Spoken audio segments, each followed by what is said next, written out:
మండుటెండలతో అల్లాడిపోతున్న ప్రజలకు ఉపశమనం కలిగించేలా చల్లని కబురు వచ్చేసింది. కేరళ, తమిళనాడులోకి నైరుతి రుతుపవనాలు ప్రవేశించాయి. దీంతో ఆయా తీర ప్రాంతాల్లో భారీ వర్షాలు కురుస్తున్నాయి. వారం రోజుల్లోపే ఈ రుతుపవనాలు తెలుగు రాష్ట్రాల్లోకి ప్రవేశించబోతున్నాయి.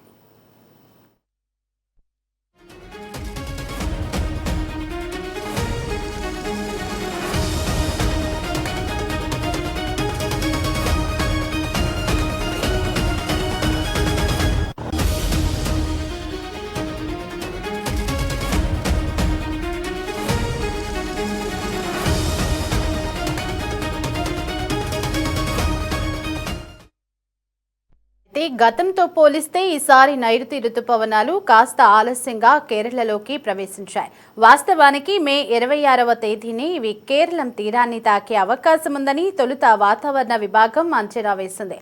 కానీ ఈసారి ఎల్నినో ప్రభావంతో ఆ అంచనాలు తలకిందులయ్యాయి.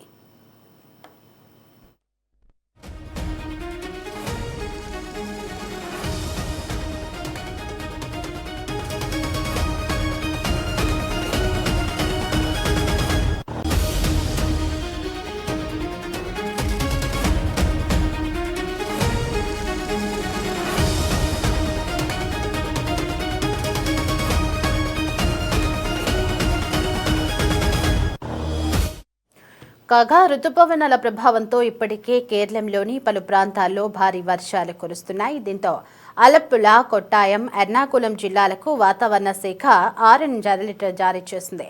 అటు తమిళనాడులోని 15 జిల్లాల్లోనూ రానున్న కొన్ని గంటల్లో భారీ వర్షాలు కురిసే అవకాశం ఉందని ఐఎండీ హెచ్చరికలు జారీ చేసింది.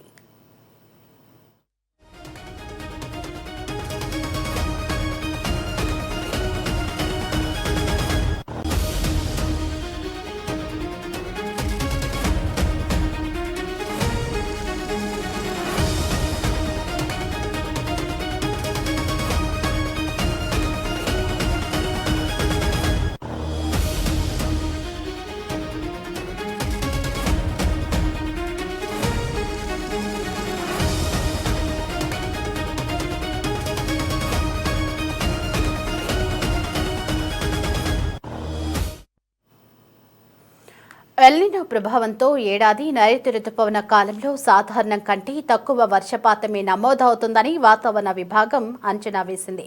దీర్ఘకాల సగటుతో పోలిస్తే 90% వర్షమే ఈ సీజన్లో కురిసే అవకాశాలు ఉన్నాయని పేర్కొంది. పసిఫిక్ మహాసముద్ర ప్రాంతంలో ఎల్నినో పరిస్థితులు ఆవిర్భవిస్తున్నాయని, జూన్లో ఇవి బలహీనంగా ఉన్నా సెప్టెంబర్లో మాత్రం బలంగా ఉండే అవకాశం ఉందని వివరించింది.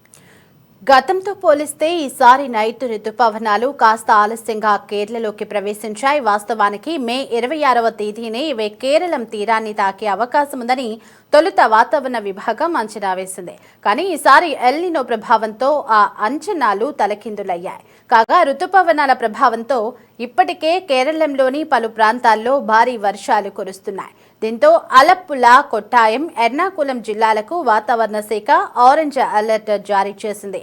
అటు తమిళనాడులోని 15 జిల్లాల్లోనూ రానున్న కొన్ని గంటల్లో భారీ వర్షాలు కురిసే అవకాశం ఉందని ఐఎండీ హెచ్చరికలు జారీ చేసింది.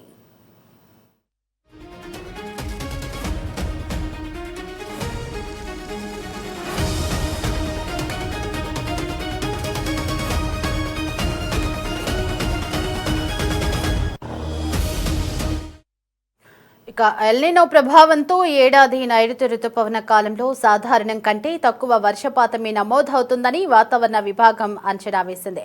దీర్ఘకాల సగటుతో పోలిస్తే 90% వర్షమే ఈ సీజన్లో కురిసే అవకాశాలు ఉన్నాయని పేర్కొంది. పసిఫిక్ మహాసముద్ర ప్రాంతంలో ఎల్నినో పరిస్థితులు ఆవిర్భవిస్తున్నాయని, జూన్లో ఇవి బలహీనంగా ఉన్నా సెప్టెంబర్లో మాత్రం బలంగా ఉండే అవకాశం ఉందని వివరించింది.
బ్రేకింగ్ చూస్తున్న విజయవాడలో భారీ వర్షం కురిసింది. మధ్యాహ్నం వరకు తీవ్రమైన ఎండ ఉండగా సాయంత్రం నుండి ఒక్కసారిగా వాతావరణం మారిపోయింది. ఈదురు గాలులతో కూడిన భారీ వర్షం పడటంతో ప్రజలు ఎండ వేడిమి నుండి సేద తీరారు.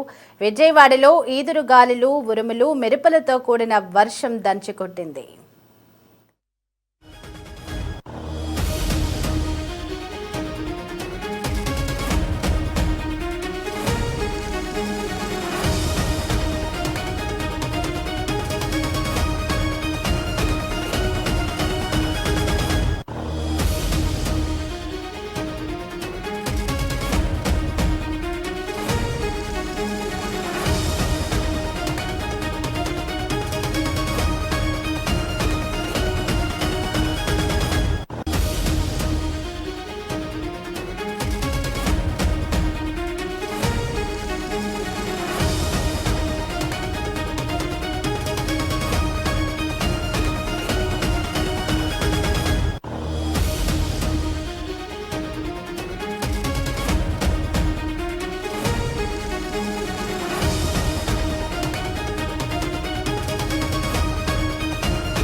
రైట్, ఇదే అంశానికి సంబంధించి మరింత సమాచారం మా కరెస్పాండెంట్ రామకృష్ణ ఫోన్ ఇన్లో అందించడానికి మనకి అందుబాటులో ఉన్నారు. రామకృష్ణ, విజయవాడలో వాతావరణం ఒక్కసారిగా మారిపోయి కుండపోత వర్షం కురుస్తుంది. మధ్యాహ్నం వరకు కూడా తీవ్రమైన ఎండ, ఉక్కపోతతో ఇబ్బంది అయిన ప్రజలకు ఈ వర్షంతో కాస్త ఉపశమనం లభించినట్లుగా తెలుస్తుంది. మరి విజయవాడలో కురిసిన వర్షంపై పూర్తి వివరాలేంటి?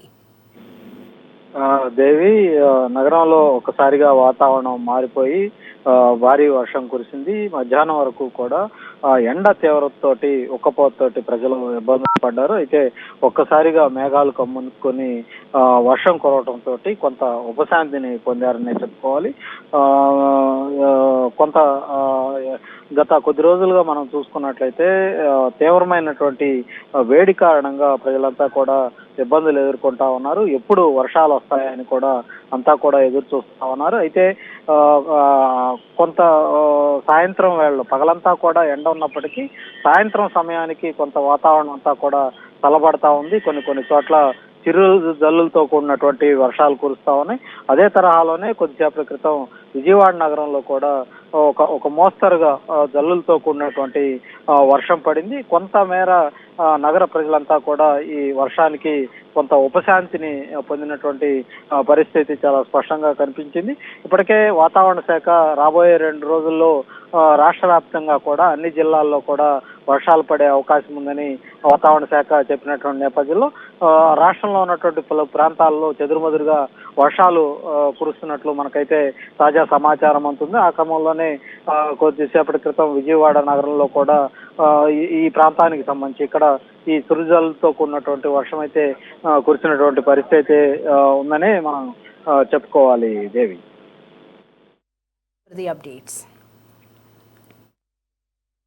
Ramkrishna, thanks for the updates.